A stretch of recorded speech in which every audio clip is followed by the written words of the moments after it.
Welcome, everybody. This is VRTO 2021, The Flotilla, and today it is my privilege to be introducing you to Athena Demos and Doug Jacobson, who are organizers and leaders behind the Black Rock City VR BRCvr experience that made huge waves in 2020 by crowdsourcing, templatizing, giving people a framework to co-create an experience that drew from the world-changing event Burning Man. And we saw the recreation of effigies, and we saw the tent city that was like laid out across the desert, included with desert sounds. And I got an opportunity to go in and explore and spelunk, and it was really extraordinary. So today we're going to be talking a little bit about what it was like to create it the first time around, but more so what it will be like going into the second iteration of this, in addition to a discussion on the future. And obviously we're not going to always stay virtual. We'll probably go back to some middle ground where we're bringing people together, but not discarding everything that we've learned. So we call those hybrid events, and we're going to discuss that with these good people. So welcome to VRTO. Thank you. Glad to Thank be you. here. Athena, you are, I think, in Mexico at the moment? Yeah, I'm in southern Mexico. I've been here throughout the pandemic. I just didn't want to travel anywhere. It wasn't a really good idea. So I produced the first year of BRCvr, Black Rock City Virtual Reality, from here in Mexico. All you need is a good internet signal. And I will be coming back to the States to do the second one. We've already started. We're deep into production right now on next year. And of course, we have more time. So we want to get more artists involved and more teams together. Just more and more and more, because that's Burning Man. Burning Man is constantly more and more and more. Right. Doug, you are in Los Angeles. Yes, I'm in the Valley, and I upgraded my internet to do this project. I've got multiple computers running here, so we can run multiple streams and render stuff. So definitely, my background is post-production, Hollywood post-production, so I'm kind of used to the workflow in a ways, and this wasn't that crazy different from that. Were you involved, both of you, were you both involved in Burning Man before this project became virtual? Yes, heavily. Yes. Yeah, deeply. My first year was 1998. I've gone like 16 or 17 times. I ran I'm a co-lead on a Burning Man camp called the Black Rock Yearbook. We're one of the largest photography projects at Burning Man. We shoot people's yearbook photos as they come to camp. And I made a Burning Man documentary called Journey to the Flame. So I have this big background at Burning Man, and Athena has a rather large Burning Man background she can tell you about. So I started going to Burning Man in 1999, and by 2001, 2002, I was deeply entrenched in organizing the Los Angeles Burning Man community.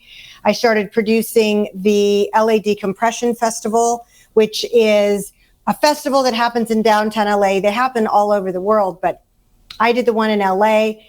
And it was, you come back from Burning Man and you're accosted by propaganda and advertising and people honking their horn, and you're like in utopia when you're at Burning Man, and then you come out and it's like, I can't do this. And so you need to decompress from what we call the default world.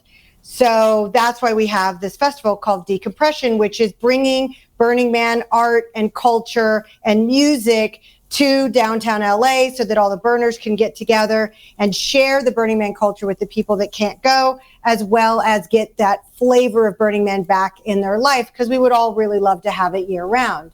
Yeah. And so I started producing that in 2002. I produced it all the way to 2017 and 16. And then throughout that, I became like the regional ambassador for Burning Man to LA. We call them regional contacts. And was organizing Burning Man film festivals and newbie orientations and just all sorts of stuff all year long, pretty much nonstop. Right. And then I retired in 2017 and got rid of all my belongings and started living nomadically and wandering the globe, mainly through Latin America. And then COVID hit and I was thrust back into Burning Man leadership through BRCvr. Doug and I formulated a company around BRCvr so that it would have a foundation, it would have something to stand on and legs to run with, and that's Big Rock Creative. So both of you on your own sort of said, we need to do something. Is there sort of like a godhead at Burning Man? I know by definition it's meant to just be sort of distributed and decentralized, but did you have to ask somebody for permission to do this and get their licensing and all that? Yeah. Sure. You know, about a year ago, I had called up, I was in VR, I was hanging out in AltSpace. I wanted to throw my birthday party. I saw a photogrammic world. I realized a friend of mine, Greg, had a photogrammic camera. So I called him up. I said, hey, give me a scan so I could test it in AltSpace. Is that Greg Panos? It's Greg Edwards. Okay. And so he gave me his a test world. And then he said, I've got this old Burning Man I did in 2014, world. See if you can put that up. So we put it in there. And then Greg and I were standing on the playa together. And we're like, we should start working on it. Then Burning Man got canceled. And then it all just kind of spiraled out. Athena was involved. And she knows how to go into Burning Man and start pestering them to help us get the rights and permissions. Burning Man needed to do something to address the fact that they were canceled and that there were people coming at them with ideas for multiverses, not just us, but others as well. So it was Athena's encouragement, I will give her credit for stoking the fire that got them focused. It wasn't until Athena, June, by the time they got focused, I think. Go ahead. Yeah, pretty much. So so I came into the project actually back in 2014 when Greg Edwards brought me in. He created a model of the 2014 playa, which was his first year. And he got really excited about it, as everyone does. They go to Burning Man, they get super excited. We call it sophomore syndrome, where while you're at Burning Man, you're like, this is what I want to do next year. But he went with a camera and took as many photos as he could because he was already in the VR space and wanted to model and recreate that year of Burning Man as an archive in VR. And at the time, it was single user on a Google Cardboard, very low poly. And so in December-ish of 2014 is when he showed it to me. And I was immediately like, yes, we have to do this. So I brought it to the LA League of Arts, which is an organization that I started to be the umbrella org for the burner artists in LA. And the board agreed to take it on as a project. And then Greg and I flew up to San Francisco. Actually, I think we drove up. And we presented it to the board of Burning Man. And they loved it. They thought it was great. They thought it was really cool, but they didn't see the purpose in it because it was just single user, and Burning Man is all about community. Yeah. So while they were like, yeah, you can do it, it sat on a shelf because, again, Burning Man is about community. It's not about one person. And then you fast forward to 2020 and Doug reaches out to Greg and says, hey, what do you got? And Greg's like, well, I have this old playa sitting on a hard drive on the top shelf of my closet. God willing, it spins up and works. And it did. And on April 3rd or 4th, Doug and Greg are now standing at Burning Man on the AltSpace platform.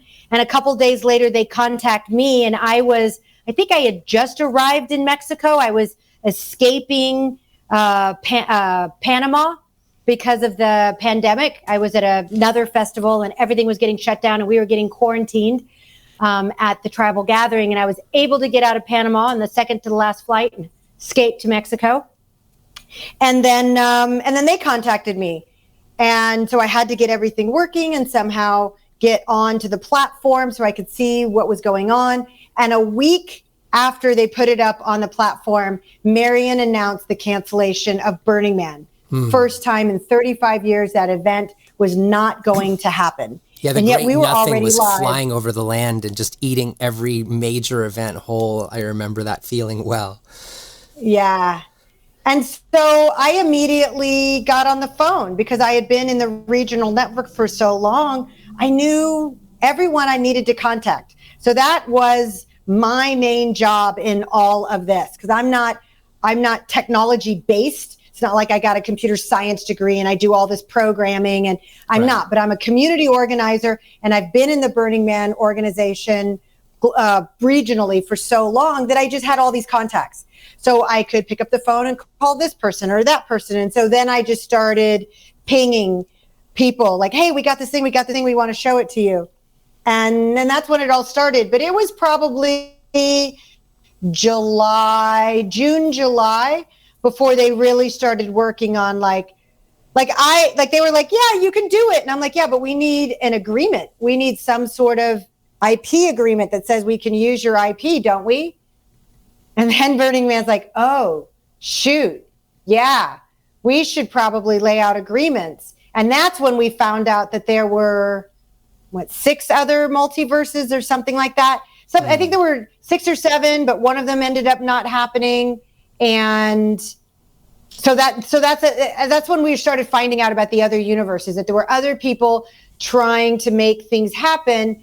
And some of them were user-generated content. Some of them had to be created solely by their team. Some of them were on phone. Some of them were on computer.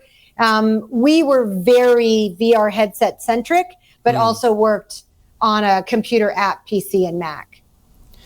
So, yeah. And so that's an interesting moment, because it's like, do we do it burner style and let everybody just make a multiverse, or do we centralize it to a sanctioned, this is the official Burning Man experience? And I guess that's such an interesting question, because, as we move more and more into WebXR and these virtual worlds, there's this combination of the quest for decentralization, but also consolidation and making sure that we're not so fragmented that nobody knows how to use anything. Everybody's got their own locomotion mechanic and their own, support. And so that we got to find that balance between the two. So you guys got the official sanction to be the official project that would speak for the show. Is that correct? And then you went forward from there. Burning Man decided that they would take a middle ground for their first year, which would be they're very protective of their name, their brand, their IP, however you want to call it. And so they're actually, you don't want to just have a bunch of fragmented things. So they kind of pared it down to 5 or 6 things they liked. And they were all on different platforms. One was a phone-centric one was like a sort of a Zoom-centric one was like a video game set. So they were all targeting different platforms and different kinds of people. And so it kind of made sense. And it didn't fragment it too much. And I think it's over time, I suspect, I don't know, it's going to pare down to fewer and fewer and just get more focused. But we were definitely the VR one. And we were definitely the most user-generated content one, in the context that people could put up their own worlds. It's the style of AltSpace fit the style of Burning Man with user-generated content, and we were helping people bring their models in and worlds they could run, and so that kind of partnership feels like Burning Man the most to me, because Burning Man is user-generated art. But the hardest thing for us was bringing in the artists, bringing in the community, because they knew hammer and nails. They knew how to physically build art and have to engineer it for gravity. And in VR, we don't have gravity, and you build art differently. So it was figuring out how to bring the people that knew world building together with the people who had the art that was on Playa, that was both archival as well as was supposed to be built in 2020, the honorariums, or other pieces or projects and all these ideas. And some people were so excited about coming into VR that they just created art that was VR art. And it was astonishing to see, but it was, how do we match them up? And we had Zoom calls that were fun, where we had people volunteering to build, and we had people that needed things built, and they would talk about it on a Zoom call, and then we would match them up, and great, amazing things would get created, great friendships would be made, and we just did everything we could to build community. Yeah, that's what I consider to be our real win here. It's not as much the modeling as much as it was the wrangling of a community, the focusing of that community in a direction, and then getting everybody on the same page to go in a certain direction. And a lot of our infrastructure was built in that direction. VRTO had to jump in June because that was when our show was, and I watched, like I said, GDC fall right before us, and a few of the other major ones just like collapse. And we went into hubs, not AltSpace, mostly because I knew for a fact that AltSpace had a lot of friction for people who aren't familiar, and also found out in using hubs that a lot of people have no idea what WASD means on a keyboard as far as like navigating around a space. But even though we designed our world to have all these like liminal spaces that, people can intersect and find each other, we had to still create reasons for them to actually engage. And so we did these machinima contests to get them to pick up props and to put on shows and make little films together, which was really successful. But if you don't create those kinds of occasions, then it's not as likely that people are just going to be hanging out for the sake of hanging out. So one of the things that you guys really achieved that was lacking in the general ecosystem was this true sense of intersection between people, even though you are working in AltSpace, which tends to have a lot of onboarding friction. So let's talk more about that. And now you have a whole year, a whole year since then to like look back, build from there. What would you do differently now? Or would you just kind of do what you did again? Well, I think you're right on point here with what you did. And what we did was we left a world up with an older version of our Playa. And we used it for constant, because there is a massive friction to get on AltSpace. And that hasn't, in a way, that hasn't lessened in the year at all. It's just what our solution to the problem simply is having onboarding teams, taking people on tours, showing them how to fly, showing them how to get in the world. Those people started teaching other people, and it sort of snowballed. And that's the only way we could do it. Because if we tried to pull the curtain off, here it is, come on in, it would have been a train wreck with all that friction. And the other thing we discovered after Burning Man was we don't want to stop doing this. We don't want to go back to our day job, whatever that is. We love these people and we want to keep going. So we just kept going with events, kept going with reasons for people to come into the world. There is this kind of thing where people will buy a VR headset, they'll work out on it, and then some people will put it in the closet.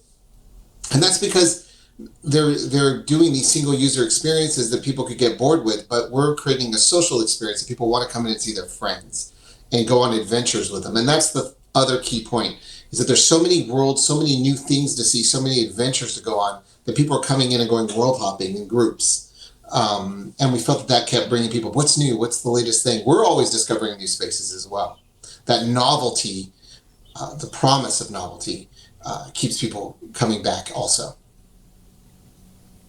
And just like Burning Man, we get artists coming up to us and saying like, hey, you got to see this thing I created. And then you're off on an adventure to go see that thing that they created. And I want to bring this in and have this be part of the Burn Week for next year. And so we're constantly being exposed to new things. And there were 200 worlds created for BRCvr last year.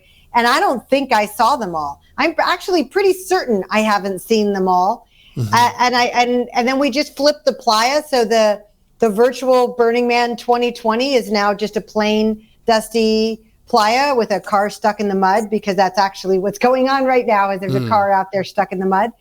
And when we did it, my heart kind of broke a little bit, because I was like, wow, I don't know how to find the worlds that I haven't seen. But Burning Man's like that, because there is no way that you can go to Burning Man and see everything that's out there. It's just not And possible. that's also the nature of Burning Man, isn't it? That's the sort of like the whole idea, is that at the end it's all gone and everything is transient and ephemeral, and that's why it's precious. If we started to turn everything into a monument, we would sort of turn everything into a monument. It's a debate we've had a lot, actually, because if you go to Black Rock City, which is the name of the city that Burning Man takes place in, it's a real city. It's the third largest city in Nevada for that week. And it's a city that you can only visit temporarily for 1 week a year. Otherwise, it doesn't exist. So we debated, like, how long do we keep this playa up? And how long? And, you know, so we're still trying to find our way there. There's some things we want to monument, like the history of the man bases and some kind of archivalness to Burning Man. But we also wanted to take away the playa to give it a sense of going away, because that's the nature of the event, that it's temporal.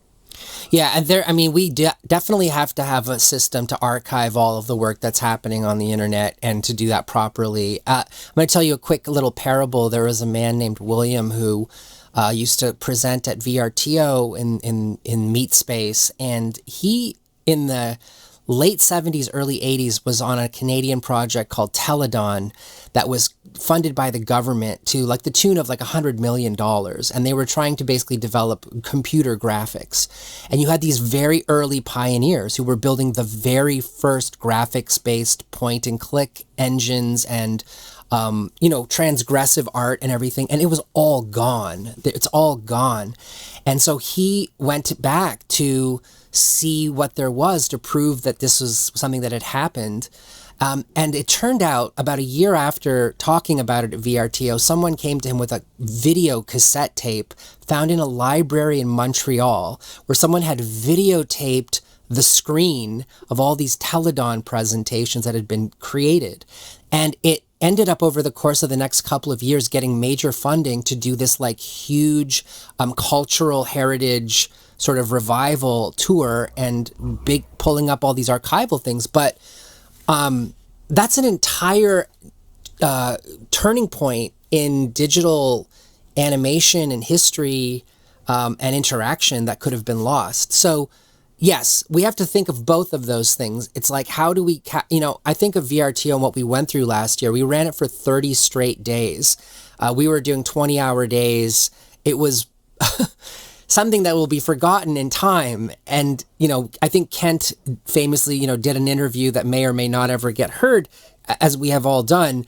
And, but for his record, none of that energy exists. So, on the one hand, we have to do this because we're moving it forward, and we have to give each other a way to progress.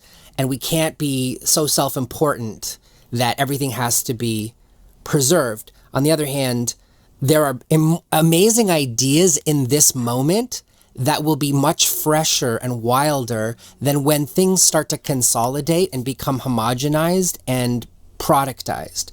So that's what's important, is to not lose those fringe ideas that were probably better than when things just become, capital B, capital M Burning Man on the web.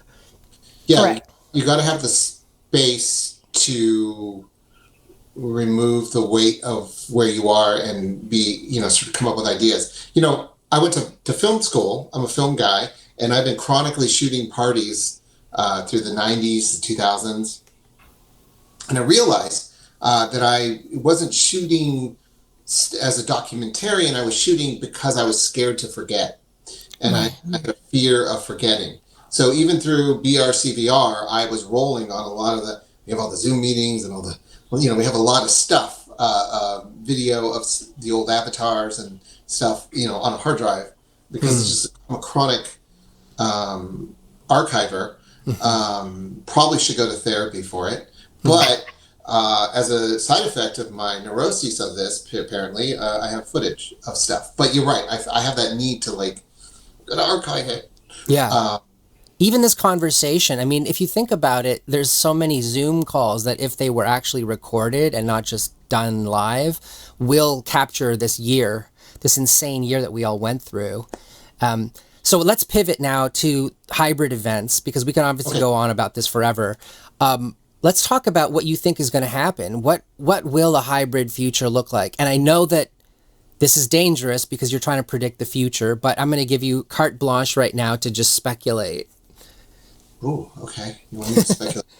Well, the future, I see a lot of money going into platforms, which means that in my mind, there's going to be the dead carcasses of platforms all over the place at some day in the future because it's just going to wash out, just like anything that starts off. I think that events are going to come back, and now we're going to eventually have an expectation that if I can't attend that event in person, that I will be able to attend it virtually. And that could be, we say virtually 2D screen. What Athena and I would really love is if we could attend that event in 3D space. So we're trying to figure out like all the ways that we can do that for hybrid events. It's coming up as a topic constantly now. And the very simplest way is, someone did a keynote. Marion of Burning Man did a keynote. We put her keynote up in Center Camp in AltSpace. Everyone showed up. We watched it, and then afterwards we had a town hall discussion about what she talked about. Right. And that was on its purest level. That was a hybrid event. Something happened in the real world. We all gathered in a virtual space and then talked about it with each other. And I just think there's magic in that. And I don't know how many adventures we've all gone on a Zoom call, but I do know that we can go on adventures in a 3D space in Hubs or in AltSpace or VRChat or whatever. So I think that we just need to make sure that event throwers understand that they could monetize a portion of their population that can't physically show up at their event, possibly at a discounted ticket, to show up at a virtual version of that event. I think that's just going to become the way it is. I mean, or they'll just get, I think that'll be an element. Athena, what do you think? I agree with you. And that's a good thing that I agree with you because we're business partners. Yeah. Right. It's just because that's our business model. I know. But I do agree. For me as a community organizer, I see social immersive virtual reality as a massive tool for bringing global community together. And it's incredibly important that we have this tool.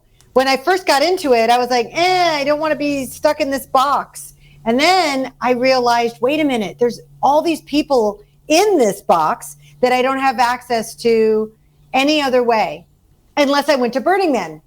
Because at Burning Man, you meet people from all over the world, but they still had to travel long distances, some people coming from all the way on the other side of the globe and dealing with visas and all their stuff and the things they need and buying all these things and the transportation to get there. The carbon footprint of one person trying to get to an event like Burning Man is massive. Yeah. It's really big. And so when you're looking at virtual events, you lessen that carbon footprint by server space. Is really your sole carbon footprint. And so you look at the people who are at the live event, at the in-person event, and the people that are at the live virtual event, because they're both live, and bringing them together so that they can communicate with each other, so that it doesn't really matter whether you're in person or digital, you're all together. Being able to do that bridging, I think is going to be a massive game changer for humanity as a whole. As long as you have an internet signal and a computer or a headset that will get you onto the platform, then you'll be able to connect with people from all over the world. And the translating software that's being developed right now at lightning speed is remarkable, because now I can have a conversation with someone who does not speak English. Yeah, the Babelfish. Yeah, it's like that, where right now, at least on the AltSpace platform, when they have a transcribing thing. So it transcribes what you say and then translates it into a language, and it does it really quickly. It's impressive. Sometimes it doesn't translate 100% correctly, and that's really funny, and we all laugh about that. But if I want to talk to someone who speaks Italian, they turn on the Italian translator. I turn on that I want English. They speak Italian. I can read it in English. I speak English and they can read it in Italian. And within like the next couple of years, I'm going to speak English. It's going to take my voice, translate it, and feed it back to them. And they're going to hear it in Italian, in my voice. And that is being developed right now. And I'm super excited. Just from bringing humanity together. There's no more us and them. It's just us. Also, I'll say that like Sundance and South by Southwest had the realization this year that they should never, ever not have and Comic-Con should never not have a virtual version of their thing going on because it just had a lot more engagement. And the WISE events will keep the hybrid going, I think. Yeah, Burning Man sees it. They absolutely want to keep the virtual going. They were, they're already asking us like 3 years down the road, 5 years down the road, are you guys still planning on doing this? They asked that of all the multiverses, all the different platforms. And we all said yes. We're doing a contract 1 year at a time because the stuff is just changing so quickly. But in that, they are looking into the future. They even asked us, how would you do a hybrid event? We started throwing ideas out, some of which the technology hasn't been developed yet. So we're reaching out to people to see how can we actually make this technology work. The other problem is that Burning Man is not known for having great internet or cell signal. Right. In fact, it's the place you go because there's not internet or cell signal. Yeah. Right. So to try to create a hybrid event between virtual and physical at a place that does not have good internet is no small feat. It's going to be really difficult. And we're talking to Starlink because they're the one group on the planet that could solve that problem. And they're burners. So it makes it even better. They have an invested interest. But it's interesting because now the hybridization is changing a core tenet of Burning Man. Now, I don't know if the bad internet is by intention or is just a matter of being out in the middle of the desert, but presumably you went to the middle of the desert to get away from it all. Yeah. So are we now poisoning the well in a way? Well, we're changing the flavor of the well. Well, there was already internet out there. There was already cell signal. They already dropped a cell tower out there. What Burning Man, when you go to Burning Man, what you don't want is to see a bunch of, influencers, doing Instagram posts. And yet they already are. They already are. But that's sort of like, so we got to find a way to do it without being annoying to the people there. If that makes any sense. Yeah. So, gotta, and we're beaming, we want to beam stuff into a virtual world. So I don't know. We'll probably get some blowback, but we don't want to be annoying. Well, here's the thing. Like if you, sorry, go ahead, Athena. I was going to say that people always say, was Burning Man better back then? Whenever then was. Right. And Burning Man would be, better next year. Or there's always this idea that Burning Man's changed. It's not what it used to be. It's not meant to be what it used to be. The whole point is to constantly push and change and alter and adjust. That's why the city goes away and we rebuild it. In fact, every year they adjust the city just a little bit. A couple years, they adjust the city shape in a way that really didn't work for people. And then they brought it back. And then they experimented with keyholes and they experimented with plazas and they experimented with, it is a societal experiment.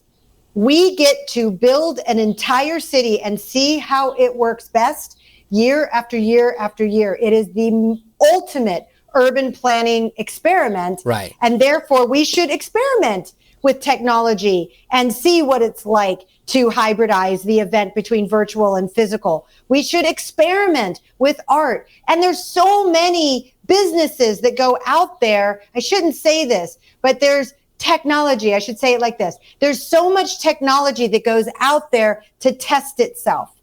Like the sound systems, major, like the Function One sound system. I think they tested their decibel levels. And this is a lighter weight, lower powered sound system because we're moving it and we're running it off of generators. Right. And the biggest suck of power is the sound system. It used to be the lighting, but now we have the LED, which of course happened because we needed low power lighting out at the playa. So we have the LED. There's all these inventions that came out of Burning Man, out of the necessity of what we needed at Burning Man.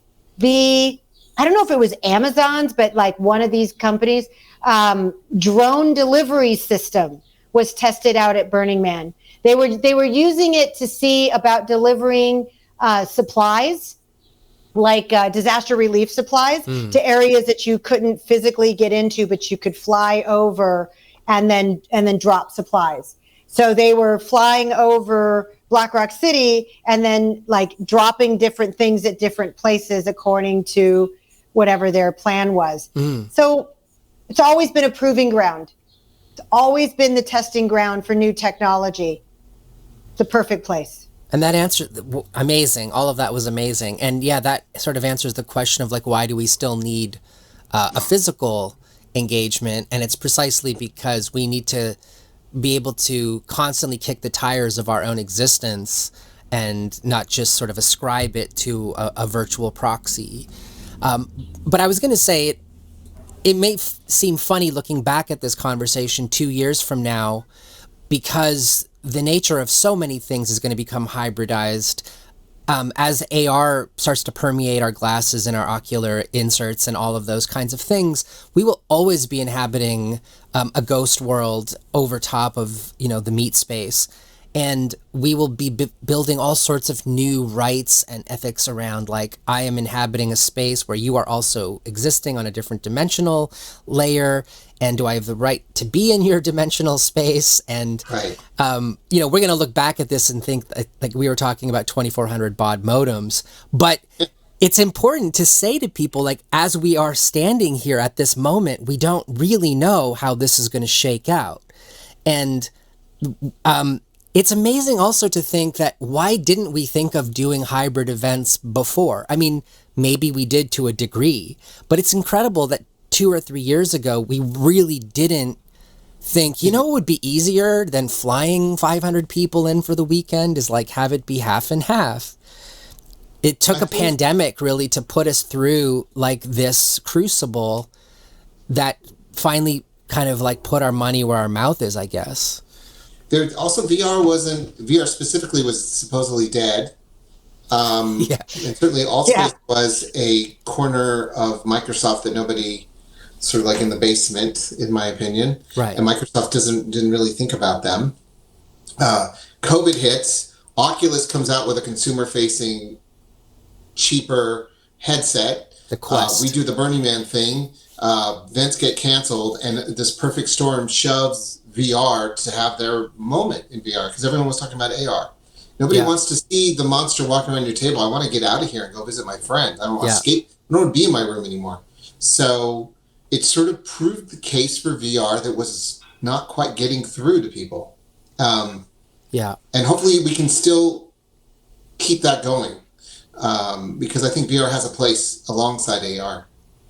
I don't think it's going to replace the small dinner party. You're going to get together with 10 of your friends and have that little connected time together, your pod. It's not going to replace that. But what it is going to do is open up any production's ability to reach a grander audience. Every location is limited on location size by permit, by fire marshal, by just seating in the venue. Yeah. And virtual is not. So if you have a band that's performing in an arena and when we come back, we're not going to come back to full audience sizes. That's going to take a little while. So, and even when we do come back to full audience sizes, people are going to be nervous. This was a scary thing, and it's going to be a while before we forget and just wistfully goes through life again. So you have a performer, and he can perform in front of 10,000 people in an arena. But do you know of a space on this planet where you can put 1 million people to watch one artist, where everyone gets a view of the artist? If you put 1 million people into one space, I guarantee the people in the back are just watching it on a screen because they're not going to see the artist on the stage. As it is, when I go to some venues and I'm way up in the nosebleed section, I'm watching it on the jumbo screen. I like the energy in the room, but I might as well have just watched it at home on the television. But if I get to watch it in VR and feel the energy and the music, because you do get that compelling feeling in immersive VR, and I get to feel like I'm in the front row, and there's 1 million people feeling like they're in the front row, and there's this artist larger than life, and some people are seeing it live, and some people are seeing it in VR, and we're all together watching it. And you can't do that. I can't think of a single place on the planet that will allow you to have that many people together. And yet, because obviously that's what I evangelize, and yet you're not going to make out with some rando or like eat this incredible hot dog or, you know, like trip over something and find a little book club that organized itself in the back corner of the concert. So we need, I don't know, maybe that can exist more in VR. Like maybe it's too sanitized right now. Maybe there's a way that those things can be fostered. I think Burning Man is a really good example of how something like that can happen. You need these incidental events that create lasting memories that aren't just the, you know, the attention funnel, that foveation of ideas. But yeah, that viscera of life, of being in the world, is also something that we need. And that's just to the point of like hybrid and like, why would you still want to be somewhere? One of the things we learned also was the thing about Burning Man is that you're going to have these random balls pumping off each other like this. Right. I was walking out there at Burning Man one day, and this guy with this spider car was there, and this guy with this huge big wheel solar power car. They saw each other and suddenly decided to drag race. And then suddenly there's a girl there with a flag out of I don't know where she came from. Right. And then they did a sudden race. This was these are unplanned random events that happened, and that's where the magic is. So what we try to do is create that in our worlds, at our parties. You know, we'll have a group of people who have Terraformer in our world, and sometimes they'll come in and they'll drop some random thing in, and things will start happening, or a dust storm will break out, or just there's this sort of like random ping pong event that happens that makes that moment magical that you did not plan. Yeah. And I think there's a key of that. You got to bring that into VR. It's like that whole thing of like, if a gun shows up in Act 1, it'll go off in Act 3 kind of thing. Yeah, exactly. Well, and the other thing is we're redesigning the spaces. So this last year, the first year, it was you walk around the virtual Burning Man, you came upon a piece of low poly art, there was a portal in front of it. So the low poly was sort of your signal that there was something better to come. You go into the portal and you're in the world of that art. Right. And we realized that art alone is lonely. Yeah. And you need other things around it. And Burning Man had orchestrated these plazas, these keyholes, zocolos, these gathering areas where you would have a couple pieces anchoring it and some theme camps and interactive things and sound camps around it. And it's a scene, it's a neighborhood. It's a little neighborhood with stuff going on. So Doug started experimenting with this idea and modeling it. And we kind of did it last year out of necessity because we had more art than we could physically fit on the playa. We had like put more polys into the world than what was allowed. And so we crashed it completely. It was like Wednesday of Burn Week. And this is a funny story. Wednesday at Burn Week, Doug contacts me and he goes, the playa is white. There's just nothing there. It's just white. And I'm like, what do you mean it's just white? He goes, it's just white. And I'm like, so we're having a whiteout. And he's like, yes, that's not funny. Like everything is gone. I was like, okay, well, you fix that problem and I'll let the public know that we're experiencing a whiteout and they need to go play with their friends in other worlds. So we did this whole like PR thing that worked great for Burning Man because we're all used to having whiteouts, while Doug worked out with AltSpace and figured out where it was, and that we actually had added too much to it and somehow by a miracle got it back up. And we created these worlds called keyholes. So all the art that we couldn't add to the main playa, we added to these, what we called keyhole worlds. And that's a Burning Man term because of the shape of how you come off the esplanade and then there's a circle. So it looks like a keyhole. But they were underutilized last year. They weren't really, nobody knew they were there. And it was too big. So I started thinking, like, this is the future. This is the middle ground. Creating scenes at Burning Man with higher poly, smaller spaces with higher poly, so you can walk around. I'm going over here to the post office while you're running over there to that sound system, and there's that live event feeling going on. Kind of like, when you come across a town square in Central or South America or Mexico, it's all that light, there's carts and there's people over there and you're walking around, and that feeling that we're going for this year. So I'm leaning way into that this year to see if I can get that extra element of immersion going. That's the magic. I mean, there is the other side of it. Yeah, that's what you were talking about, Keram, the jumping in and finding the book club, the random group of people over here that are doing this thing that you just run into. This type of world is what gives you that opportunity.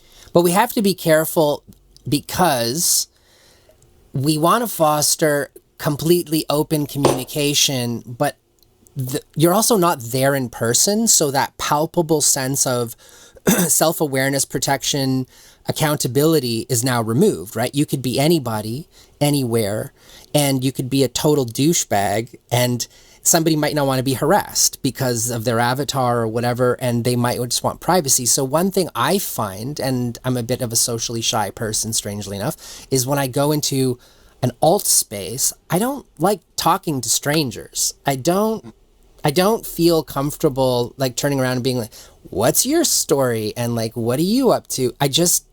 And then also AltSpace is like really bullish on moderation and like giving you a bubble and like not harassing each other. Whereas if I'm at an actual party, it's going to get messy. It's going to get sloppy, but people are like, if they're going to start something, they're right in front of me. And if I do something stupid, everybody at that party is going to be aware of it and they're going to push me out of the room. So, there's this, I'm just pointing out that there's this dynamic of accountability and privacy and like exposure that may not help or may help with that. Well, I also think that there's a redefinition of social norms when you're in VR that we have to, like if somebody I'm talking to pops out, well, their internet went out or they popped away. I'm not going to be, a friend of mine said like, hey, I came into a world and you looked my direction and then you left. It's like, I don't know, I didn't see you. I was just going, I just got offline. But, he got insulted. Like, and like, you can't take that stuff personally in VR. You got to reconstitute what social norms are there, That's a great point. And ins and outs. And let me be clear, I'm not saying that I think virtual parties are better than or should replace in-person parties. I just think they'll be their own thing. Yeah. Kind of like, they're just a little awkward right now. That's all I'm pointing They're just at. a little awkward. You got to learn the new rules of this. I also love, Burning Man is really great at programming. The different groups and the theme camps and the soundstage, they program all these activities that you can do. And it encourages people to go do something that sounds interesting. Yeah. And in the process of that, you'll meet more people. Right. You kind of know when you're at Burning Man that that's the point, is to engage. And even so, I was a wallflower, but I brought my friend and we put on unicorn horns and bobbed around with like Andy Fidel, and it was fun. I love the art tent and just like looking at framed art. I wish we could go on for another hour about NFTs. Like as I record this, this is the day after the Oscars happened. The Oscars were now at Union Station. There was like people in like little 6-foot separated pods. There was no virtual reality component, although there was an AR like walk the carpet from Verizon. But again, they didn't virtualize the event in any way. And what else is happening right now is NFTs are exploding. So non-fungible tokens are being traded. There's a new platform called Hic Et Nunc .xyz where all these artists are using like eco-friendly NFTs to share art, and it's absolutely exploding. And I'm thinking about, how do we show this art? Like, what does it mean if it's an NFT versus another thing? Are you looking into that? Are you playing with that yet? You know, I think that what we're really interested in is possibly the next step after that, which is sort of like participation tokening. But there's some people on our team that are working on NFT, how to integrate NFT into AltSpace. There's some other groups in AltSpace doing that, and we're so focused on just trying to get this up that adding because NFT is a commercial Right. sort of Right. endeavor. It's not really part of the burner culture, the Burning Man culture. We are looking into it. We definitely have had people contact us in regards to it. Yeah. But it's collecting stuff. And my question to you is, how does an NFT build community? I mean, one thing that it does is it puts a kind of a gravity on the thing that you're going to display, right? So you're not just like, sure, you have a curator, but now there's a sort of, the whole question of like provenance. I mean, I'm seeing artists that have been out there for years doing incredible work suddenly being taken in a very different light. Oh, this particular piece is worth 4 tezos.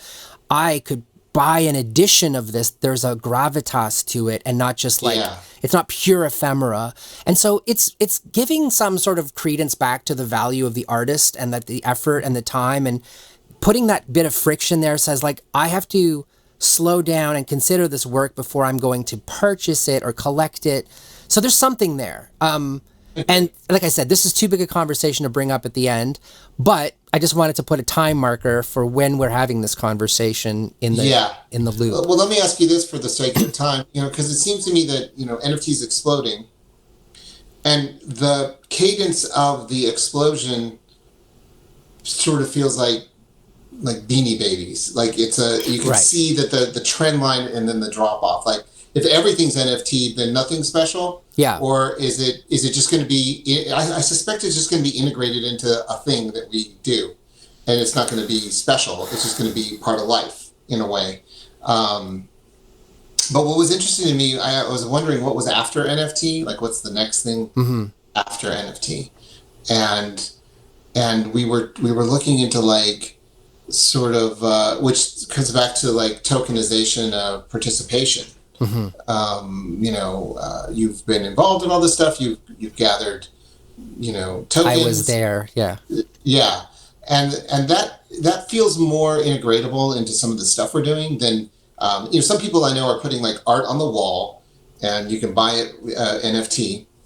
And I don't know, is it trendy? Is it going to die down? And where do you think it's going? Or stable coins, are used in activism to say there was a police brutality event that happened here and it cannot be erased from the record. But that can be used in all kinds of ways. Like, these are the people who were responsible for building this thing at Burning Man at this time. Now, again, it becomes, Derrida talks about the signature and like the removal of the signature, and like, what is your presence? I mean, is everything you do basically boil down to the signature? So I don't know, but the tracking of something that happened at a certain time, and they're getting more and more dense, these NFTs. They're not just like basic JPEGs anymore. Now you've got the guy from Dead Can Dance doing a whole wall of like music recordings embedded into a single thing, and you're funding the continuation of that work by buying an edition of it, right? So it's kind of not that different. I kind of think of it as like a portable Patreon. You invested in the creation of this work and foster further creation of it. And now, by being one of the owners on the blockchain of that item, that creator can now come back to those people, whoever they may be, they're just numbers on a blockchain, and say, I'm now going to extend this artwork or add features to it or add commentary, and you will continue to participate in these like VIP box seat perks to this particular work, so long as you are on the hash. And if you sell off your edition of it, then the next person that you sold it to becomes the beneficiary of these extended features. So I think that is kind of more where it starts to play out. And I think that pertains to you very much, because your tents can now become sort of an NFT thing, and its participants are both subsidizing it and participating in benefits due to the fact that they were that they were investors in that thing. So I don't know. There's something there. Yeah, there is something there. And I like that idea. I like artists being able to create. It is like a Patreon in a compact Patreon, which is, maybe this is all part of something that Kickstarter started, and now just it is very much. It's very much that sense in there. Yeah. Okay, I have to wrap it up. Thank you both very much for being here. The VRTO community is watching and learning from you, and I think of us as neighbors. So I look forward to what you do next, and thanks for your time today. Thank you. Thank you so much. This has been wonderful. Thank you.